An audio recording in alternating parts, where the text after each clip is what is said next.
Bismillah, cek. Bismillah, alhamdulillah.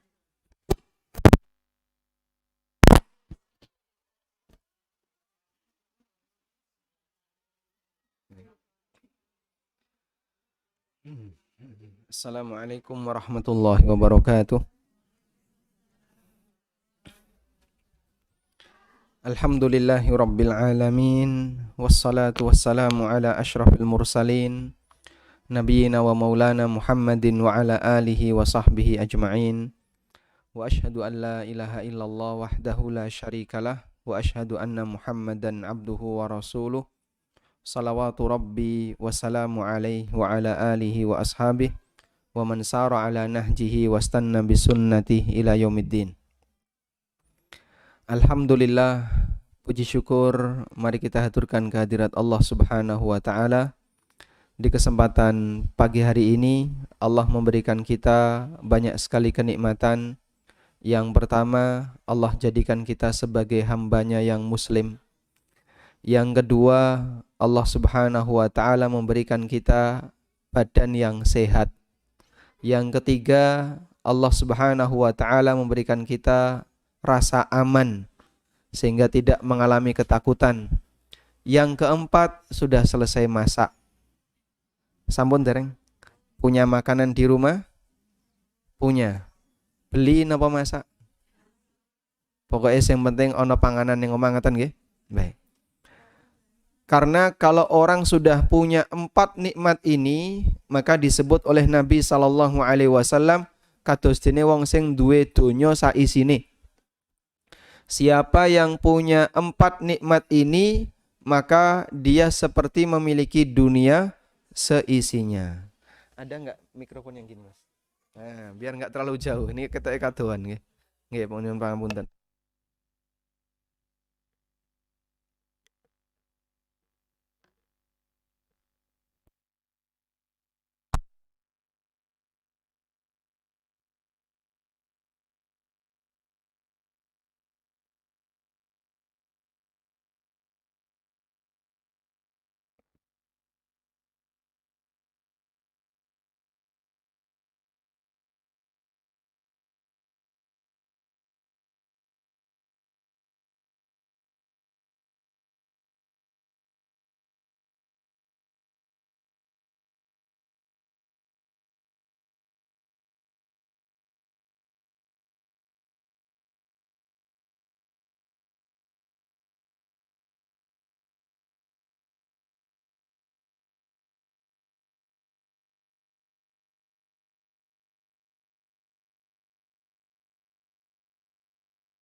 Sudah masuk.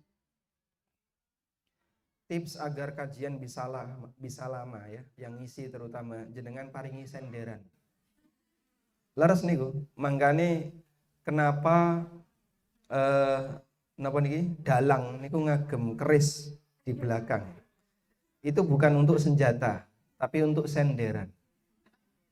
Sehingga biar punggung itu bisa selalu tegak, makanya dikasih keris. Sehingga kalau saya ngisi kok rodok ngene, biasanya ora suwe, Bu. Setengah jam wis rodok kesel. Makanya saya minta pakai mikrofon yang begini saja. Baik, karena ini mejanya agak kejauhan ini. Oke, Bapak Ibu yang dimakan Allah, saya ulangi ya. Saya ulangi. Jadi orang kalau punya 4 nikmat seperti yang tadi kita sebutkan, disebut oleh Nabi Shallallahu Alaihi Wasallam seperti orang yang punya dunia seisinya.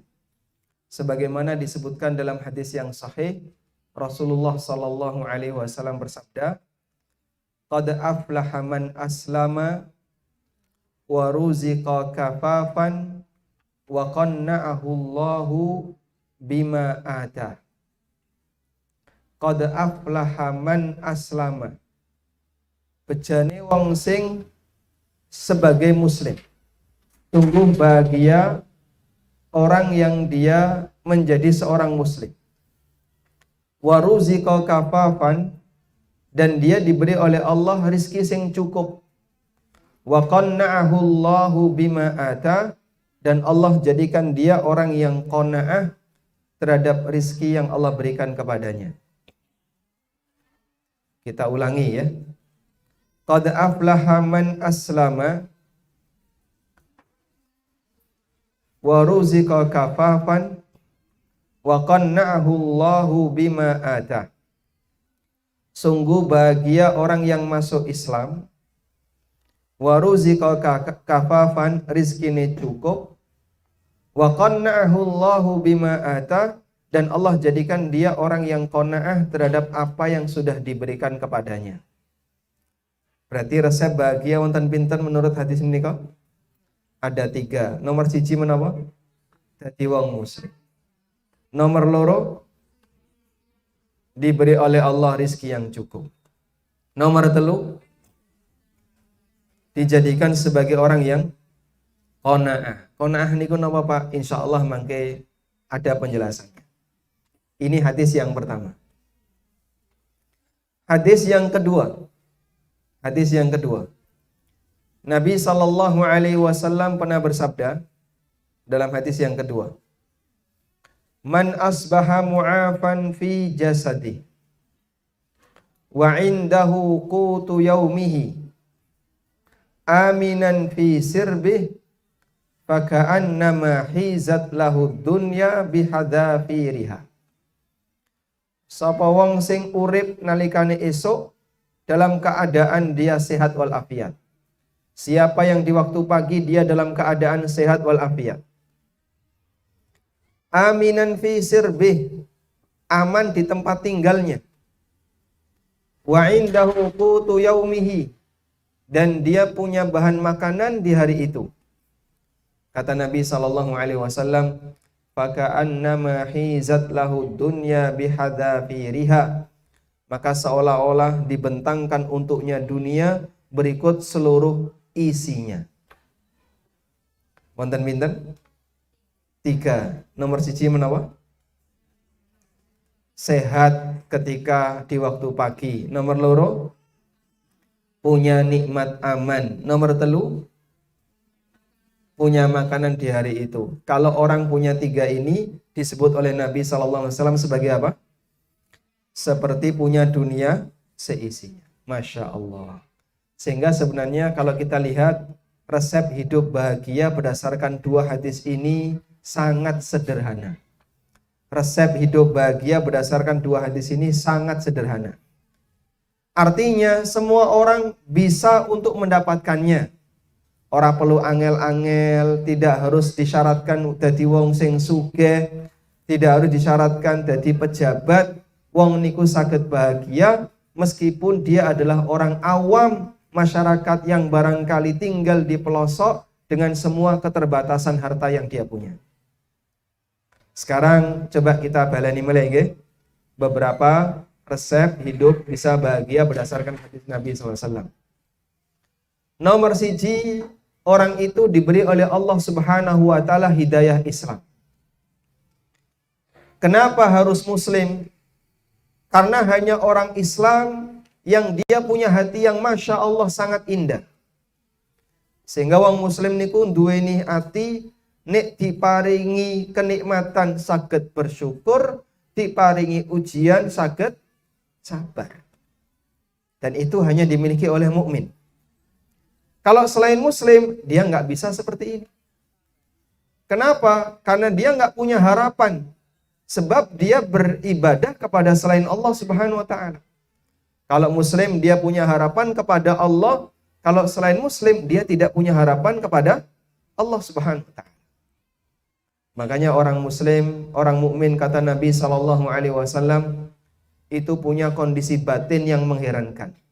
Wong mukmin niku pinter noto awake dimanapun dia berada. Nek lagi dapat nikmat pinter bersyukur, nalikane dapat ujian pinter napa? Mengeluh. Mengeluh niku sapi. Pinter napa, Bu? Sabar. Nabi sallallahu alaihi wasallam bersabda, "Ajaban li amril mu'min, inna amrahu kullahu khair." Sungguh mengherankan karakter orang mukmin. Kabeh awake niku apik. Walaisa dzalika li ahadin illa li mu'minin. Orang tidak bisa memiliki sifat seperti itu kecuali wong mukmin. Lalu Nabi sallallahu alaihi wasallam bersabda, "Idza asabathu sarra'u syakara." Nalikane wong mukmin itu dapat kenikmatan, pinter bersyukur. Pinter bersyukur tegese pripun, Pak? Dia mensyukuri nikmat itu dengan berterima kasih kepada Allah, memuji Allah, dan kadang tidak lupa berbagi kepada yang lain. Karena biasanya sing jenenge manungsa niku duwe karakter cetil, pelit, medit. Ngoten nggih. Sampeyan nek tuku barang anyar, biasane tanggane ngerti napa mboten?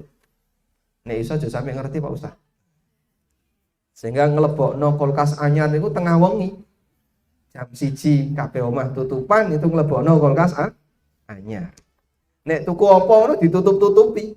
Aja sampe tanggane ngerti. Leres, Bu. Ngeten niku, Mbah. Nggih, masyaallah. Nek sampeyan tuku panganan, aja sampe bojone ngerti. Langsung dilebokno ning kamar dideleng ngisor bantal. Gorengan kok lho dikek ngisor bantal. Dirubung semut. Sebab kadang orang itu pinter nyimpen dan dia punya keinginan jangan sampai orang lain itu tahu.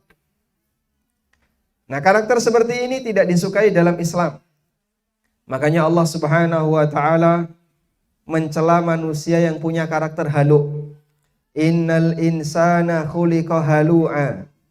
Idza massahu syarru jazu'a wa idza massahul khairu manu'a illal musallin. Menungso niku secara umum duwe karakter halu. Napa niku halu? Idza massahu syarru jazu'a. Nalikane ditimpa ujian senengane ngersula. Sak RT dikandani kabeh. Aku loro. Ya wis ngerti loro. Semua orang diberitahu ketika dia dalam posisi gak enak. Wa idza massahul khairu manu'a, tapi nalikane mendapatkan nikmat, manu'a, semangatnya itu menahan orang lain jangan sampai ikut mendapatkan nikmat itu. Aja sampai njaluk. Entuk arisan mau menang ae. Koncone ra dikandani, bojone ra ngerti, wong digegem piyambak. Leres. Kok do mantuk-mantuk kenapa? Berarti punya pengalaman seperti itu. Baik, ini saya tidak bercerita pengalaman 1-2 orang, tapi ini pengalaman jamaah semuanya ya. Baik, ini contoh karakter yang kurang bersyukur. Makanya dalam Al-Quran Allah perintahkan, Allah ajarkan, nek duwe nikmat janganlah terlalu ditutup-tutupi. Nek kira-kira perlu orang lain tahu, diberitahu saja. Meskipun bukan dalam rangka untuk sombong, tapi dalam rangka untuk berbagi. Mobil anyar nggih Pak, alhamdulillah Mas, wingi bar entuk arisan bojoku terus tak jaluk duite. Dinggo tuku mobil anyar misalnya ya. Nggih, mangke jenengan nanti datang ya ke rumah saya, kita syukuran. Nah, seperti itu contoh yang baik. Makanya Allah Subhanahu wa taala perintahkan, fa amma bi ni'mati rabbika fahadits. Dengan kenikmatan yang Allah berikan kepadamu, fahadits, critakno. Artinya jangan pelit, disembunyikan, aja sampai wong liya ngerti dan seterusnya. Sehingga kita sampaikan alhamdulillah ya. Sudah bisa punya ini, dan itu sebagai bentuk mensyukuri nikmat Allah Subhanahu wa taala. Niki nomor 1. Kudu muslim, karena hanya muslim yang dia itu pinter bersyukur, pinter bersabar. Nalikane dapat nikmat pinter bersyukur, nalikane dapat ujian pinter sabar. Itulah ciri wong mukmin.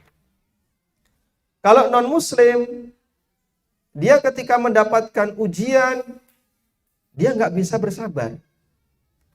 Ketika dapat nikmat, monggo foya-foya. Makanya pada waktu Allah Subhanahu wa taala menghibur para sahabat. Sahabat nalikane perang Uhud niku kathah ingkang meninggal di medan jihad. Banyak yang meninggal di medan jihad. Perang Uhud niku perang napa? Pokoknya perang Uhud Pak Ustaz. Oh nggih, perang Uhud.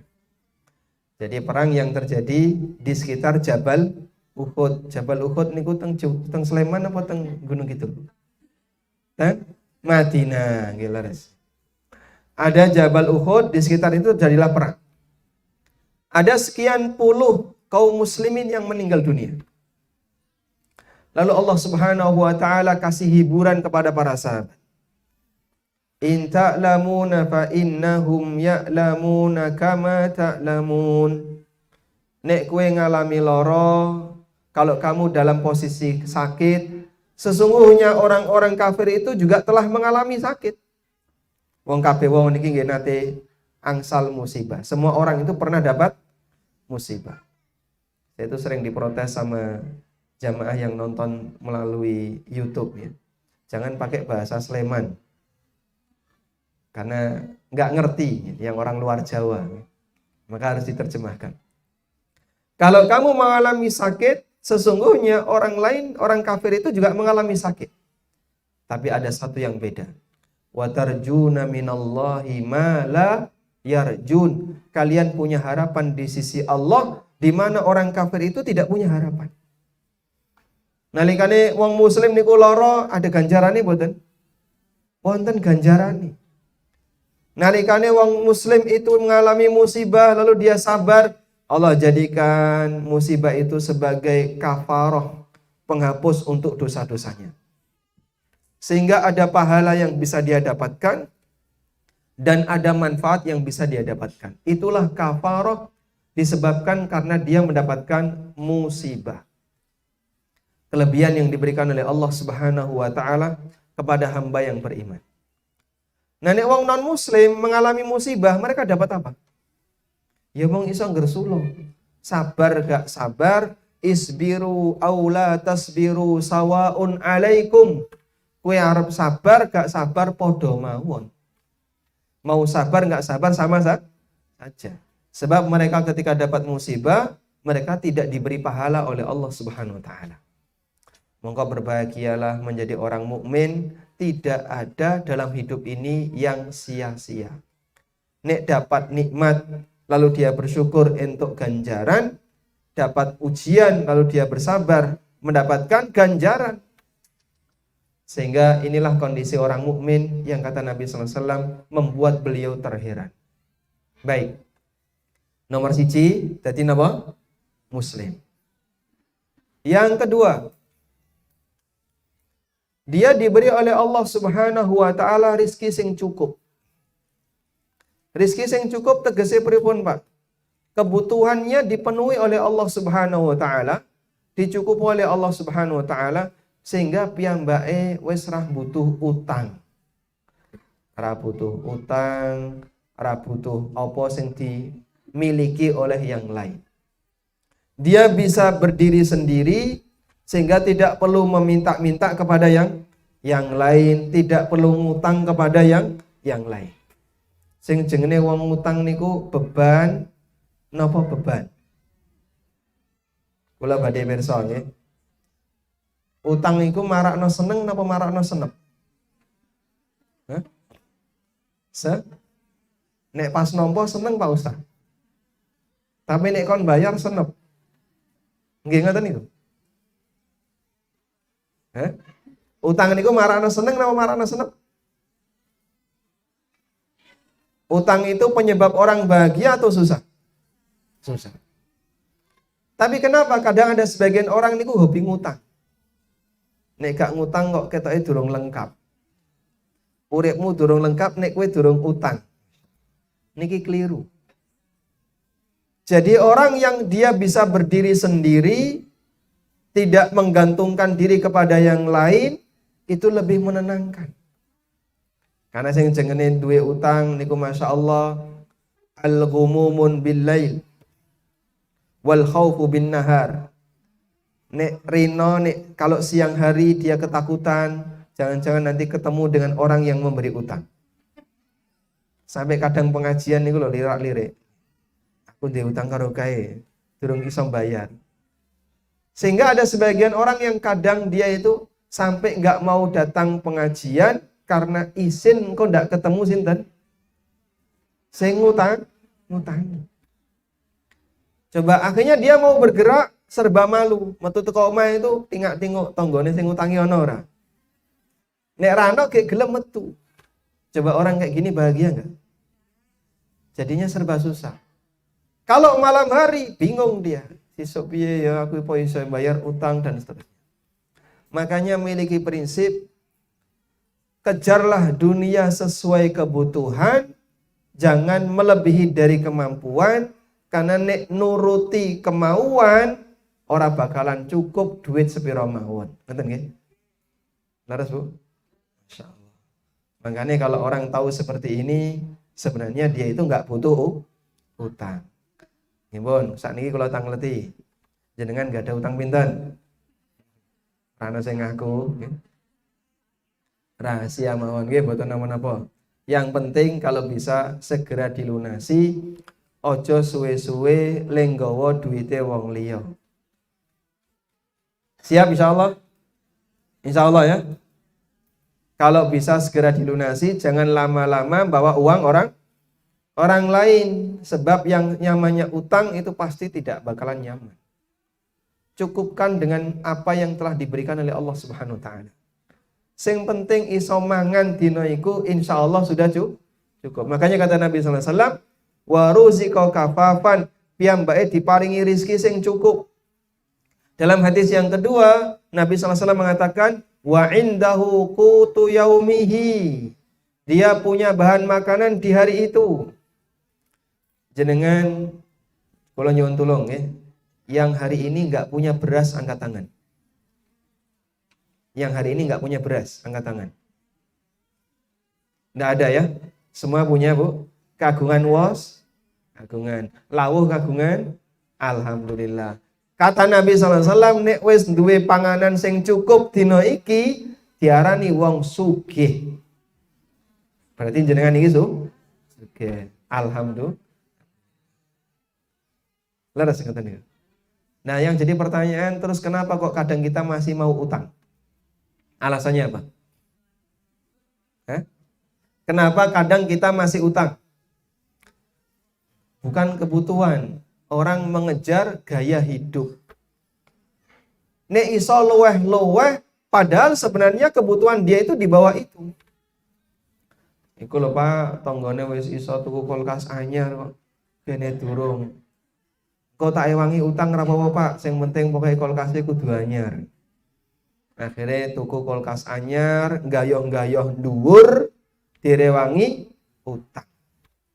Dia mengambil sesuatu jauh di atas kemampuannya dengan cara utang. Praktek seperti ini dalam syariat kita kalau bisa syariat kita menekankan dihindari.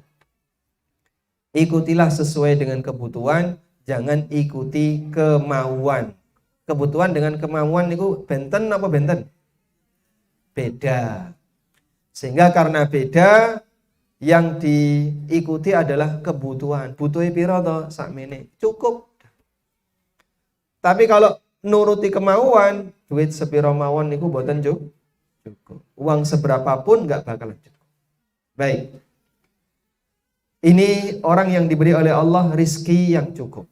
Dan saya yakin Bapak Ibu Masya Allah rata-rata kan punya kulkas gitu. Di kulkasnya ada isinya enggak? Isinya apa? Es batu. Wong air tok. Kosong Pak Ustadz niku air tok. Napa jatah kurban pun telas? Masih. Kadang ada sebagian orang Masya Allah dikasih daging kurban sampai tahun depan itu masih sisa. Leh pintere nyimpen daging sampai ning jero-jero kulkas niku. Jadi atos. Baik. Ini yang nomor 2. Nomor 2 apa tadi? Diberi rezeki yang cukup. Tegasnya rezeki yang cukup itu apa? Cukup untuk makan sehari itu dan orangnya tidak punya utang, sehingga dia tidak memiliki beban ke orang lain. Siapa yang punya seperti ini, berarti dia telah diberi oleh Allah rizki yang cukup. Okay. Nomor 3, awake sehat. Awake sehat. Kenapa sehat? Karena sing jenenge wong sehat itu bisa menikmati apa yang ada pada dirinya sesuai dengan kenikmatan aslinya. Makanan itu memiliki rasa sesuai dengan rasanya. Sing asin krasa asin, gurih krasa gurih, manis krasa manis. Nek napa, Mbak? Sehat. Wong nek sehat, mangan napa mawon rasane enak. Tapi wong ning lara, wong kok nek lara duwite akeh diparingi sate rasane napa? Pahit. Soto pahit, siti tambah pahit. Itulah orang yang sakit. Makanya orang yang sehat alhamdulillah ngibadah bisa enak. Dia melakukan ketaatan bisa enak, sakit poso alhamdulillah. Bisa melakukan aktivitas yang lain, pengajian nggih boten gregesi. Tapi nggih boten merem ngeten niku. Nek pengawasan serius nggih. Sehingga dia bisa melakukan aktivitas dengan normal karena orangnya sehat. Makanya Nabi sallallahu alaihi wasallam menyebutkan mu'afan fi jasadih, orang itu jasadnya sehat, fisiknya sehat. Sehingga mau melakukan aktivitas apapun bisa dia lakukan karena fisiknya sehat. Baik. Selanjutnya yang berikutnya adalah nikmat wa qanna'ahu Allahu bima atah. Allah memberikan kepadanya sifat qanaah. Qanaah niku napa, Pak? Nek cara Jawane qanaah niku nrimo ing pandung. Qanaah kalau dalam bahasa kita namanya apa? Nrimo ing pandung. Dia merasa menerima dengan rezeki apapun yang diberikan oleh Allah kepadanya. Itulah sifat qanaah. Masya Allah, menungsa niku nek kagungan sifat qanaah diibaratkan oleh Imam Syafi'i rahimahullah. Diibaratkan oleh Imam Syafi'i rahimahullah niku kados dene raja. Kula baleni malih nggih, grenengane mangke malih. Manusia itu kalau punya sifat qanaah diibaratkan oleh Imam Syafi'i kados dene napa? Raja. Kenapa? Yang namanya raja semua kebutuhannya terpenuhi. Arep njaluk apa, duwe, njaluk apa, duwe, njaluk iki duwe. Iku raja. Orang yang qanaah juga seperti itu. Dia merasa cukup dengan apapun yang diberikan oleh Allah Subhanahu wa taala. Oleh karena itu Imam Syafi'i rahimahullah mengibaratkan, idza ma kunta dza qalbin qanu fa anta wa malikud dunya sawa. Nek awakmu nggadahi ati, nggadahi manah sing qanaah, mongko awakmu karo raja iku padha mawon. Kalau kamu punya hati yang qanaah, maka kamu dan raja dunia itu sama saja. Sebab orang kalau punya sifat qanaah, dia merasa cukup dengan pemberian apapun yang Allah berikan kepadanya. Orang bakalan ngiris ati nalikane nyawang nikmat yang dimiliki oleh orang lain. Tidak bakalan resah ketika melihat nikmat yang dimiliki oleh orang lain. Yang menyebabkan orang itu jadi nggak bahagia padahal dia sudah punya nikmat itu apa? Masih ngelirik apa yang dimiliki oleh orang lain. Ngoten nggih? Wis duwe sepeda motor, sek ngelirik sepeda motore tanggane. Wis duwe sawah, sek ngelirik sawahe tanggane. Wis duwe napa malih, Bu? Wis duwe bojo, sek ngelirik bojone. Nggih, leres. Mboten ngeri. Nggih.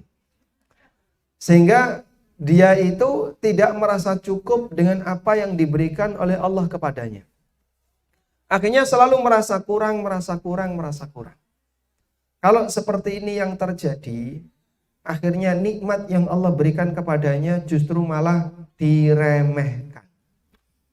Nikmat yang Allah berikan kepadanya justru malah diremehkan. Tegasnya pripun Pak diremehkan? Dia merasa ini nggak ada nilainya. Mong koyo ngene ya. Mongko aku mong duwene koyo ngene. Dia merasa itu nggak ada nilainya, nikmat itu diremehkan. Sebab dia melihat sesuatu yang lebih tinggi. Mongko Nabi SAW menekankan nek urusan dunya sawang sing luwe ngisor. Nek urusan dunya sampean nyawang sing luwih ngisor. Nek urusan akhirat nyawang sing luwih dhuwur. Urusan dunya, lihatlah kepada orang yang lebih rendah tingkatan nikmatnya dibandingkan kamu. Nabi SAW bersabda, "Unduru ila man huwa asfala minkum, wala tanduru ila man huwa fawqakum, fahuwa ajdaru alla tazdaru ni'matallahi alaikum." Lihatlah kepada orang yang lebih rendah dibandingkan kamu, dan jangan melihat kepada orang yang lebih tinggi daripada kamu dalam masalah kenikmatan dunia, karena itu akan lebih membuat bisa dirimu untuk tidak meremehkan nikmat Allah. Karena itu akan membuat dirimu tidak meremehkan nikmat Allah. Karena menungso kalau melihat ke arah yang lebih tinggi dalam urusan nikmat dunia, ngeremehno nikmat yang telah Allah berikan kepadanya. Artinya begini ya. Manusia dalam menyikapi nikmat Allah niki wonten 3 tingkatan. Manusia dalam menyikapi nikmat Allah wonten pinten? 3 tingkatan. Nomor 1, wong sing iso bersyukur. Ini tingkatan yang paling tinggi. Bisa mensyukuri nikmat Allah Subhanahu wa taala. Dan alhamdulillah kalau kita diparingi oleh Allah taala kemampuan untuk bersyukur, berarti kita berada di tingkatan yang paling tinggi. Nomor 2, tidak bersyukur tapi tidak meremehkan. Nggih mong biasa mawon. Cuman biasa saja. Ini lebih rendah dibandingkan tingkatan yang pertama. Nomor 3, meremehkan nikmat. Iki sing paling elek. Wes gak gelem bersyukur, dia merasa nikmat itu rendah di hadapannya. Sehingga dia masih berharap agar bisa memiliki apa yang dimiliki oleh orang lain. Saklawase wong sing kaya ngene iki tidak bakal bisa jadi orang yang bahagia. Dia selalu merasa dikejar terus. Saklawase wong sing kados ngeten niki tidak bakalan bisa bahagia. Coba jenengan tingali ya. Ada pejabat sing wis dadi pejabat. Namanya pejabat. Pejabat niku gajine pinten? UMR napa di bawah UMR? Pejabat kok UMR. Masya Allah. Tapi yang namanya pejabat, kalau kemudian dia pengen tingkatan yang lebih tinggi, jadi DPRD Sleman pengen munggah dari DPRD Provinsi. Jadi DPRD Provinsi pengen jadi DPR RI. Selalu dia melihat ke arah atas, bisa nggak dia bahagia? Orang bakal. Karena kalau seperti ini, dia akan meremehkan nikmat apapun yang Allah berikan kepadanya. Aku kok kalah saing ya, kroso kalah saing, meketek dipek dewe, dia menahan diri sakit hati, akhirnya malah loro-loro batin. Karena bahagia itu tidak diukur dari kekayaan. Kalau badhe tanglet, wong sugih niku nate loro mboten? Nate, orang kaya bisa sakit? Bisa. Orang kaya bisa nggak sakit hati? Lebih sering mana wong kere sakit hati dengan orang kaya sakit hati? Lebih sering orang kaya. Leres. Kalau sakit hati itu bahagia nggak? Apa mana nih senengannya mau padu? Saingan politik padu, saingan partai padu, saingan mobil padu, aneka kehidupannya selalu dipenuhi dengan perpaduan. Itu nggak bakalan bisa bagi orang seperti ini. Isinya cuma berantem aja, tegang sama orang lain. Makanya bersyukur kepada Allah kalau Allah berikan kepada kita hati yang baik, ya, saged nompo, qanaah dan seterusnya. Tapi kalau orang sudah nggak qanaah, diparingi nikmat sebanyak apapun, diremehkan. Tingkatan yang ketiga, meremehkan, yang paling jelek. Nyuwun pangapunten, kadang orang itu gara-gara melihat nikmat orang lain, akhirnya dia meremehkan nikmatnya sendiri. Seneng dolan ning gone tanggane, buka-buka kulkas tanggane, melbu-melbu pawon, buka-buka kerodong.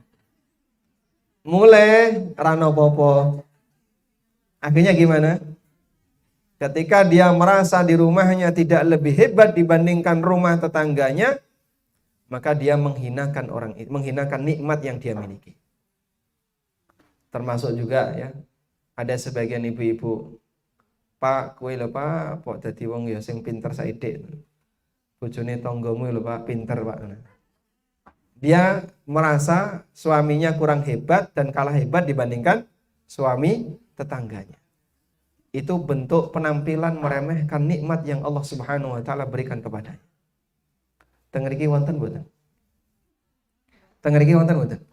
Mboten nggih, karena lagi pengajian. Nek bar pengawasan wallahu a'lam. Sebabnya apa? Karena dia tidak qanaah. Ora bakalan wong sing ra iso qanaah saged hidup bahagia. Makanya kunci qanaah ini penting sekali.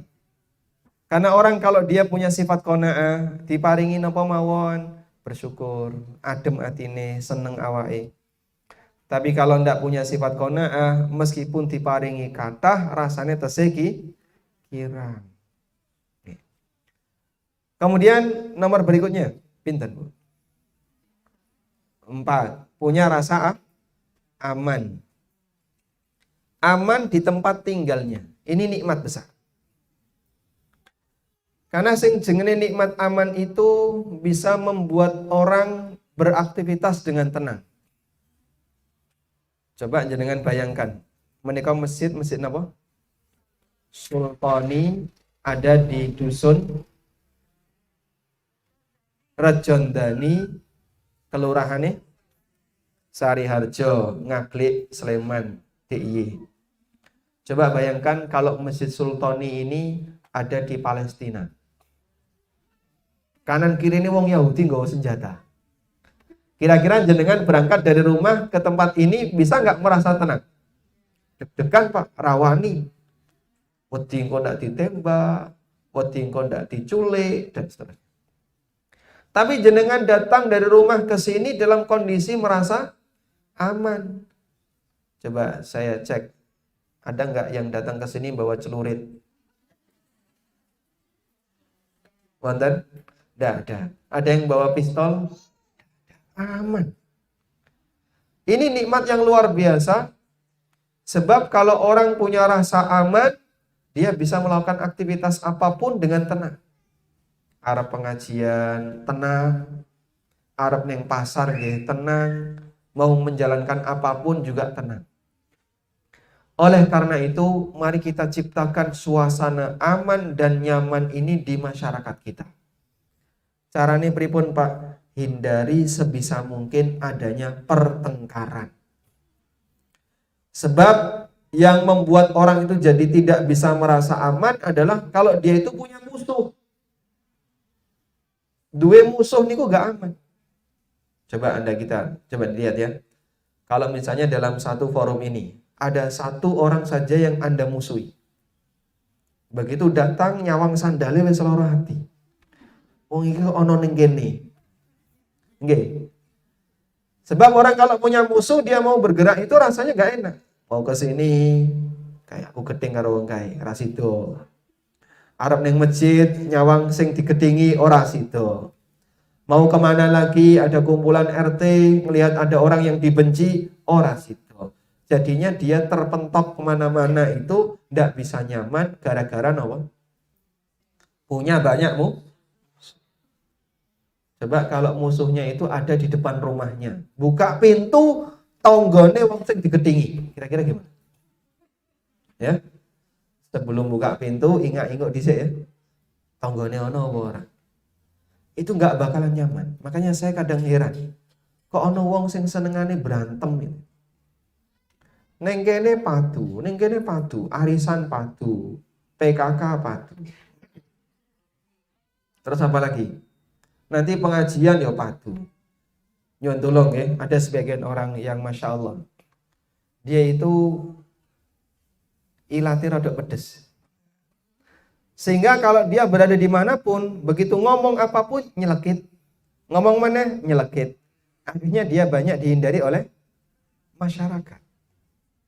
Orang seperti ini nyaman gak hidupnya? Banyak orang yang menghindarinya. Butuh hati-hati.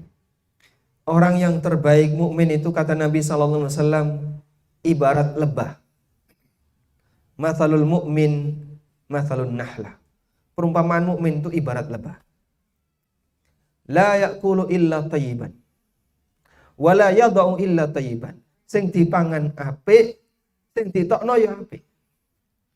Wong mukmin niku sing dipangan niku makanan yang halal, makanan yang tidak ada unsur haramnya, makanan yang dikeluarkan juga hal yang baik. Ketemu koncone ngomongnya enak dirungokno. Ketika dia bergaul bersama temannya, dia menyampaikan sesuatu enak dirungokno. Sikapnya juga enak untuk dilakoni. Itu kalau orang ibarat seperti lebah. Sing jenenge tawon gitu. Tawon ketika dia hinggap di sebuah bunga, ngapain itu?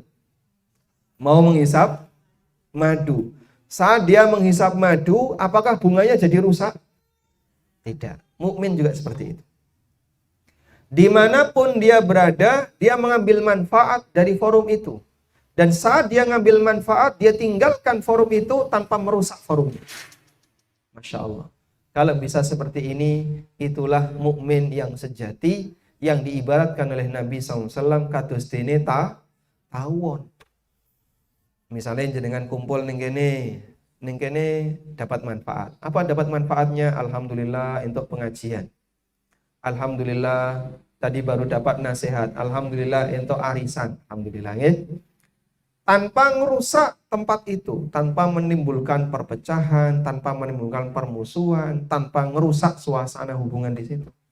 Itulah lebah. Nah, kita berlatih seperti itu agar kita menjadi orang yang aman. Aman nalikane ning pengajian, aman nalikane ning rumah, dan bentuk aman ketika di rumah adalah kita tidak memperbanyak musuh yang ada di sekitarnya. Walhamdulillah. Ini kata saya pun cekap nggih, Pak? Baik, sudah jam 9 lebih ya. Belum? Pun pinten nih gua pesannya? Hah? Sudah komplit dong ya? Coba diulangi. Konsep hidup bahagia nomor 1 apa? Muslim. Nomor loro, rezeki sing cukup. Nomor 3, qanaah. Nomor 4, sehat badannya. Berarti 5 nih. Nomor 5, aman. Kalau punya 5 nikmat ini, maka orangnya akan menjadi orang yang paling bahagia. Walhamdulillah. Jenengan gangsal niki sedaya gada disebut oleh Nabi SAW ibarat orang yang memiliki dunia seisinya. Nah, tinggal selanjutnya, apakah dia mau menggunakan nikmat ini untuk berbuat taat atau tidak? Kalau dia menggunakan nikmat ini untuk taat, maka Allah Subhanahu wa taala akan berikan dia pahala yang besar. Tapi kalau ternyata isinya mongki ngersulot terus, tidak bisa dipakai untuk berbuat taat, bisa jadi Allah Subhanahu wa taala bakalan cabut nikmat itu. Sebab bagian dari aturan Allah, sapa sing gelem syukur nikmate bakal ditambah, sing kufur nikmate bakal dicabut. Nabi SAW atau Allah Subhanahu wa taala berfirman, la in syakartum la azidannakum wa la in kafartum inna adzabi lasyadid. Nek awakmu gelem bersyukur, sungguh aku bakalan nambahi nikmatku untukmu. Wala in kafartum, dan kalau kamu kufur, sesungguhnya azabku sangat pedih, di mana Allah Subhanahu wa taala akan mencabut nikmat itu dari orangnya. Sehingga sing wis diparingi napa? Diparingi sehat kok sik durung gelem bersyukur. Diparingi saged ngibadah durung gelem bersyukur. Bisa jadi Allah cabut, dan ketika Allah cabut, nikmat itu hilang dari dirinya. Baik. Allah Subhanahu wa taala berfirman wonten ing surat An-Nahl ayat 97 menyebutkan tentang orang yang beramal soleh akan mendapatkan kebahagiaan di dunia dan di akhirat. Allah berfirman, "Man amila salihan min dzakarin aw untha wa huwa mu'minun falanuhyiyannahu hayatan thayyibah wa lanajziyannahum ajrahum bi ahsani ma kanu ya'malun." Siapa yang melakukan amal saleh, baik laki maupun perempuan, wa huwa mu'minun, dan dia orang yang beriman, falanuhyiyannahu hayatan thayyibah, maka kami akan berikan kepadanya kehidupan yang nikmat, kehidupan yang baik. Wa lanajziyannahum ajrahum bi ahsani ma kanu ya'malun, dan kami akan berikan balasan kepadanya yang lebih baik daripada apa yang mereka kerjakan. Wong mukmin sing saleh, yang dia melakukan amal saleh, mendapatkan dua balasan. Nalikane ning donya balasane falanuhiyannahum hayatan thayyibah. Allah berikan kepadanya kehidupan yang baik. Nalikane di akhirat walanajziyannahum ajrahum bi ahsani ma kanu ya'malun. Allah berikan balasan yang lebih baik daripada apa yang mereka kerjakan, yaitu balasan surga. Terus amal soleh nopo mawon Pak yang bisa kita lakukan agar semakin menambah kenikmatan bagi kita. Sebenarnya kita insya Allah sudah hafal. Mau berat le ngelakoni. Ini nasihat ulama tapi sudah diterjemahkan ke dalam bahasa Jawa. Dan jadilah lagu bahasa Jawa, insya Allah kabeh sedaya apa? Napa niku Pak? Tombo ati ana 5. Pun apa? Kaping pisan napa? Maca Quran sak maknane. Di antara sumber ketenangan batin itu adalah tadabbur Quran. Sehingga ketika seorang mukmin gelem tadabbur Quran, maca Quran sak maknane, ini salah satu di antara sumber ketenangan bagi batin. Dulu orang-orang soleh ketika dia punya masalah, maka dia datang ke masjid lalu sholat, membaca Al-Quran, dan merenungkan makna dari bacaan itu. Dan itu merupakan sumber ketenangan bagi batin. Dan itu terbukti. Maka jenengan nek maca Quran, jenengan baca terjemahan di sampingnya. Ada teks Quran, ada terjemahan di sampingnya, jenengan baca. Sambil direnungkan maknanya, itu salah satu di antara sumber ketenangan bagi batin. Nomor 1. Nomor loro napa? Salat wengi lakonono. Kaping pindho salat wengi lakonono. Melakukan tahajud, bangun di malam hari bermunajat kepada Allah, ini termasuk di antara sumber ketenangan bagi hati. Nabi SAW diperintahkan oleh Allah Ta'ala untuk bangun di malam hari. Ya ayyuhal muzammil qumil laila illa qalila nisfahu awinqus minhu qalila au zid alaihi warattilil qur'ana tartila. Lalu Allah katakan, inna nasyi'atal laili hiya asyaddu wat'aw wa aqwamu qila. Wong niku nek tangi wengi luwih bisa memantapkan hatinya, lebih mantap bagi batin dan lebih kuat pengaruhnya. Makanya orang kalau di malam hari lalu dia merenung, itu pengaruhnya sampai siang hari. Lebih kuat pengaruhnya daripada di siang hari. Dan itu menyebabkan orang jadi kuat hatinya. Nomor 3, wong kang soleh kumpulon. Mencari komunitas orang baik.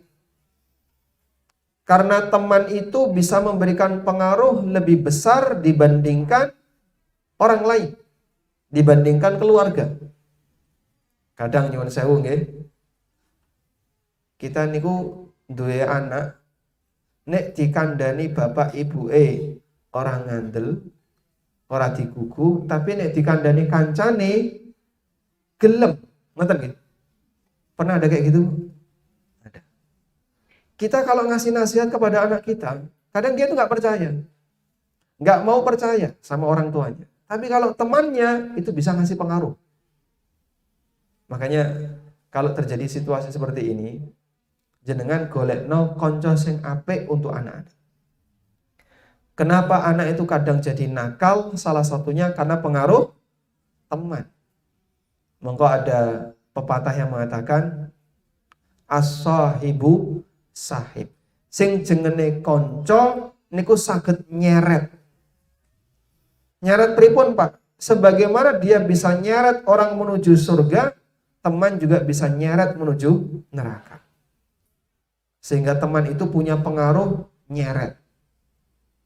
Karena itulah ketika kita berteman, pilihlah teman yang bisa memberikan pengaruh yang sampai nek duwe kanca kok seneng dijak gerenengan, nanti jenengan akan menjadi korban gerenengan berikutnya. Aku iki ndek kanca si A iki apian. Apa yang digerenengi aku dhewe ora, aku dhewe dijak kancanan gerenengan. Tunggu dulu, kamu nanti akan jadi korban gerenengan berikutnya. Dan konco seperti ini berarti dia ngajak dosa. Kalau ngajak dosa kok dikancani jenengan melu tuh dosa. Maka nasihat ulama wong kang soleh kumpulono. Nek golek konco aja sing seneng gerenengan. Carilah teman sing lumo. Betul nggih, Bu? Kok nek pangan sering diparingi. Kaping papat. Yang keempat, apa yang keempat? Kudu weteng ingkang luwe, gelem poso. Sebab orang yang mau poso, dia puasa, yang menyebabkan perutnya itu kosong, maka fisiknya bisa beristirahat. Sehingga membuat dia itu tidak gampang ngelakoni maksiat. Itu orang kalau dia mau berpuasa. Makanya kalau ada orang yang dia kadang puasa Senin Kamis, apa yang bisa dia rasakan? Nalikane bukuane kalau Pak Ustadz senenge, Masya Allah. Padahal mau nyecep es teh. Kebahagiaan itu terasa kepada orang yang dia sedang menjalani puasa. Maka termasuk di antara sumber kebahagiaan adalah weteng sing luwe, artinya dia mau untuk berpuasa. Yang terakhir, yang kelima, zikir wengi engkang suwe. Maksudnya adalah dia banyak berzikir, terutama di malam hari. Zikir di malam hari itu termasuk salah satu di antara cara agar membuat batin itu jadi lebih kuat, lebih tenang. Dua masalah tinggo zikir. Dan masuk dalam hitungan zikir adalah melaksanakan sholat. Makanya Nabi SAW sebagaimana kata para sahabat, kana Nabiyyu sallallahu alaihi wasallam idza jadzabahu amrun shalla. Nabi sallallahu alaihi wasallam kalau beliau melihat ada masalah besar, beliau salat. Rasulullah SAW kalau melihat ada masalah besar, yang beliau lakukan apa? Salat. Jenengan kok padu karo bojone terus ngapa biasanya? Metu. Meneng-menengan, turu. Yang betul gimana?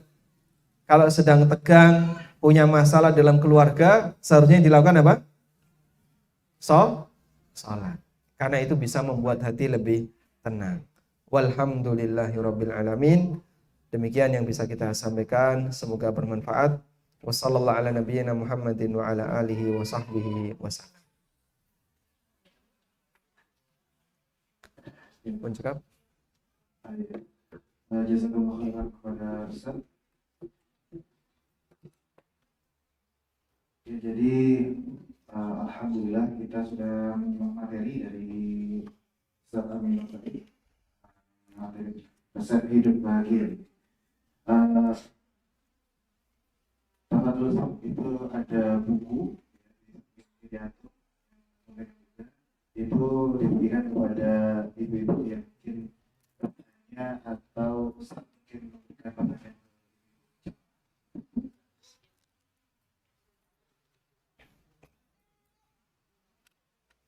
Monggo. Untuk pertanyaan yang pertama, dapat hadiah ini ya. Pertanyaannya, sebutkan 3 resep hidup bahagia. Monggo.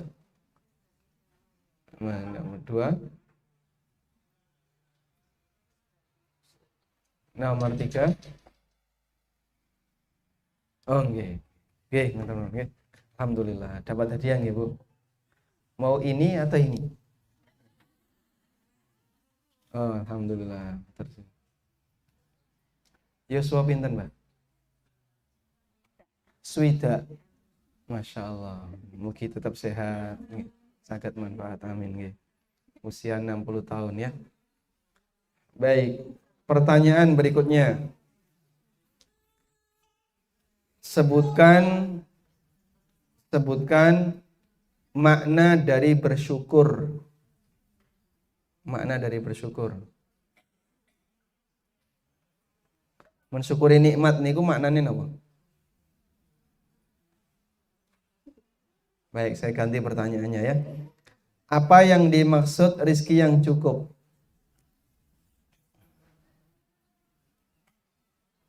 Rizki yang cukup adalah, saya ganti lagi. Oke. Oke. Sesuai kebutuhan sehingga dia tidak membutuhkan, tidak butuh yang lain. Maksudnya tidak butuh nikmat yang Allah berikan kepadanya. Masya Allah. Yang jawab siapa tadi? Banyak orang kok ya. Jadi langsung saya kasih 2 gitu deh. Monggo mangke jenengan bagi. Oke, pun cekap. Ada yang mau disampaikan?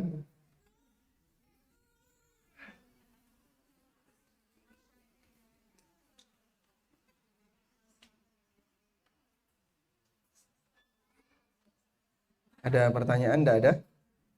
Kalau tidak ada, walhamdulillah, kita akhiri sampai di sini. Semoga Allah Subhanahu wa taala menjadikan ilmu yang kita bahas di kesempatan pagi hari ini sebagai ilmu yang bermanfaat, saged diamalkan dalam kehidupan sehari-hari. Sebab pengajian sing sae nggih pengawasan yang bisa menimbulkan perubahan bagi hidup. Tidak hanya sebatas dirungokno, tapi berusaha untuk diapakan? Diamalkan. Baik, demikian wassallallahu ala nabiyyina Muhammadin wa ala alihi wa sahbihi wasallam.